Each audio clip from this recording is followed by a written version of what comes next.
Hello everyone and welcome to this video. It is the last video of the second section of the BIT workshop on biodiversity data mobilization. During this video I'm going to summarize what we have seen in the previous weeks in different modules and also to talk a little bit of what is coming in the final section of the workshop. So I will use a presentation that I'm going to activate right now. Just a second. Yes, so as I was saying, the idea is to talk about the four main modules that we have studied during the main section of the workshop, and they are listed here in the screen.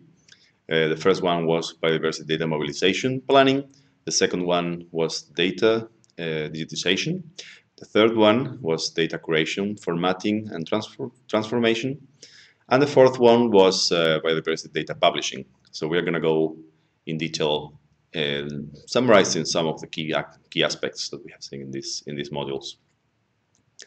About biodiversity mobilization planning, we saw that we need to know our projects, of course. If you have not been part of the design of that project, you have to study the project design in detail, and you have to know well what is going to be your data source, where is the biodiversity data is going to come from.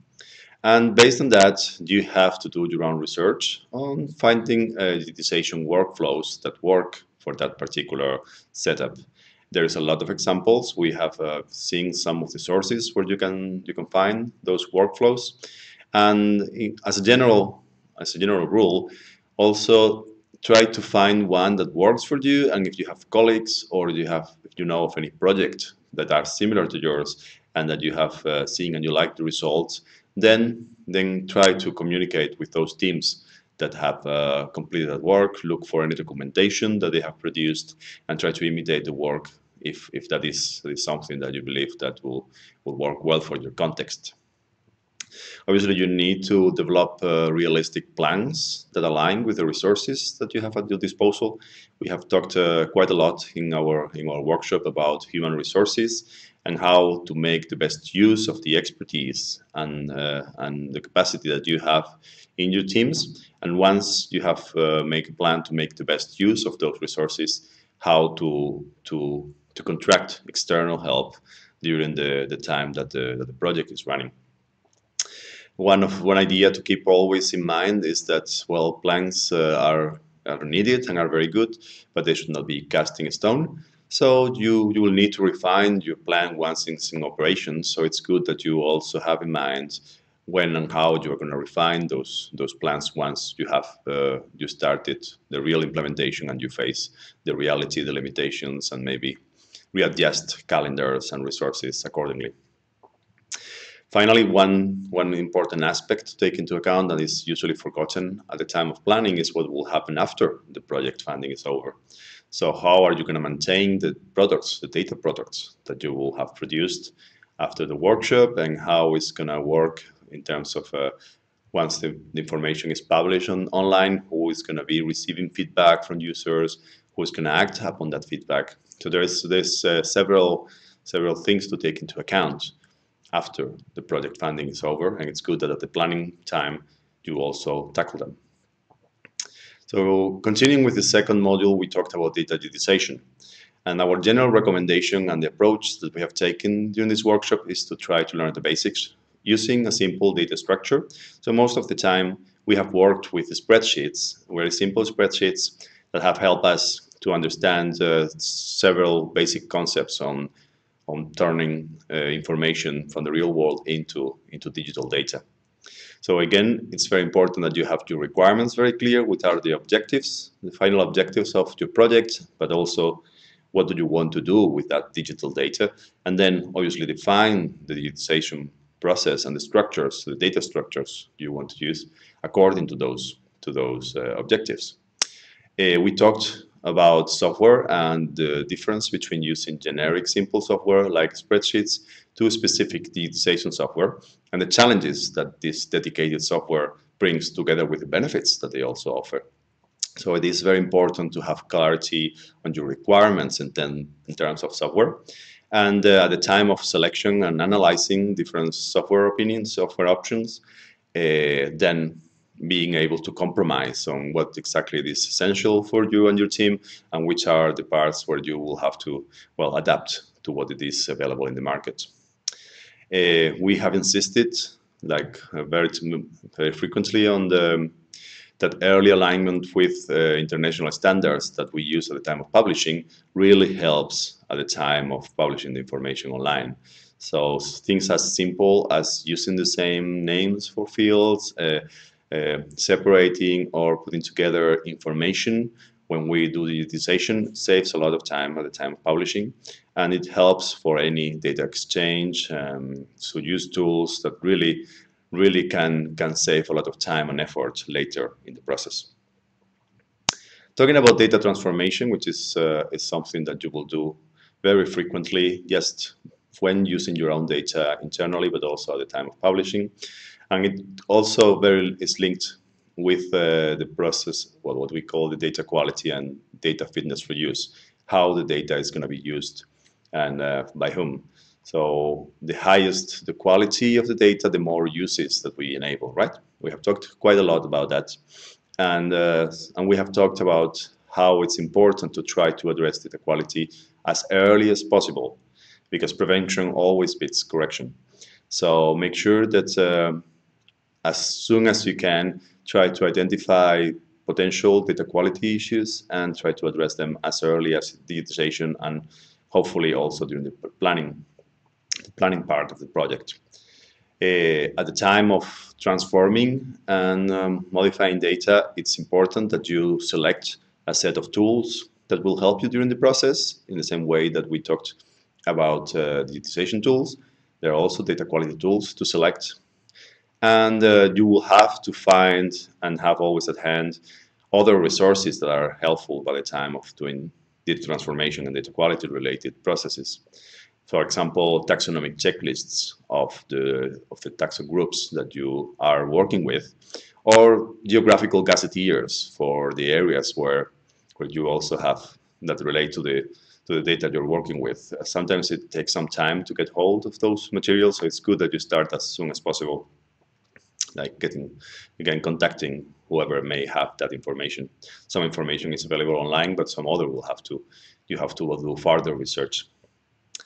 Also, at the level of data transformation, it is essential to talk about documentation. Every time you modify something in your data, that you do any process, even if it's to improve the data, to homogenize, it is important to document it. And we can do the documentation both at the record and at the dataset level. So every record that has been changed should have a description of what changes has gone through. But also when all the changes have been across the whole dataset, we should document that through the dataset metadata. And we have talked about metadata both to keep with the data and at the time of publishing. So precisely, data publishing is one process that brings specific data transformation challenges, because precisely aligning with the standards require transforming data sometimes. Formats may be different than the one that you were using. Some data will have to be merged. Some of the other fields may have to be separated. So in general, be ready for doing some data transformation and reserve some time before data publishing to make sure that the data is in the best shape to be published. To finish the fourth module, we were talking about data publishing, and in particular, publishing biodiversity data through GBIF. We have focused on the use of the IPT, the Integrated Publishing Toolkit, which is the server software that GBIF recommends for publishing because it facilitates the publishing process a lot. We also talk that the same data can be published in different ways. So we have talked along the workshop about the Darwin Core standard and the different combinations, different ways of using the standard that we have, including selecting a core and different extensions. So as I was saying, the same data can sometimes be published using different cores and different extensions. And that selection will limit or will define which data is available online from what you have originally captured, which normally will be usually richer, because at the time of publishing we have to align with the standards that are designed to cover the biggest variety of data possible.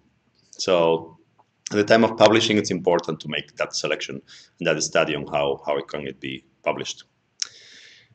Also, at the time of publishing, it's also very important to focus at the time of producing the metadata, the description of our data set, because the metadata is the business card of our data, is how other people will know what is the data that you have produced. And sometimes it's also useful for us, because you may not remember exactly specific process that happened maybe months or years back. So metadata is also useful for oneself, and it's helpful to have very good descriptions of the data sets. And yes, as a general recommendation at the time of data publishing is to start with small data set that you know well, that probably you have put a special effort on curating. Go through the whole process, and once the data is available online, you can republish as necessary. Publish should not be a one-time event, but something more like included in your process of using your own data. So as you curate it, as you transform it, you should republish as necessary. Sorry. So, and then what's going on? What's coming now once we finish this second section of the workshop? So the third workshop section starts today, and it has two components. There's one component which still is a learning experience, and it's about the use of gbif.org. And in particular, we have given this module. We have designed it from the point of view of the data publisher. So we highlight elements that are important in terms of citation, on how the data sets will be available, how can they be found, and how can they be downloaded and accessed. And the second part of this third section is the assessment. So for the assessment of your capacity after the workshop, we will use a use case, just like the ones that we have been using before. So this is use case number 3. And there will be exercises exactly as the ones you have done during the workshop. Please remember that for the assessment, we will use the public rubrics that have been made available at the beginning of the workshop. So it's good to have them at hand and read them again to be familiar of what the trainers will use to evaluate your work, and make sure that by the time that you complete the exercises, you make sure that you are demonstrating those skills that are described in the rubrics. So, and this third module for online participants will be up until the 4th of December. So the 4th of December is when you will have to submit your final assignments. And to finish, there is also today we will release the evaluation system for the workshop. There will be two forms, one in English and one in French. And it's a way for us to capture your feedback, your satisfaction levels for, in general, for the workshop, from the preparatory activities till the end to the evaluation and this final module I have just talked about. So these forms are going to be available till the 9th of December, and after that we will compile all your feedback and prepare a report. We use this feedback to improve future materials and editions of the event, so it's very important that you provide, and we hope that we will use as much as we can to improve future materials. And well, that was it. So I will just like to thank all of you for not only following the workshop, but for all the interactions, all the messages that you have sent in the forum and directly to us, and the positive feedback that we have received so far.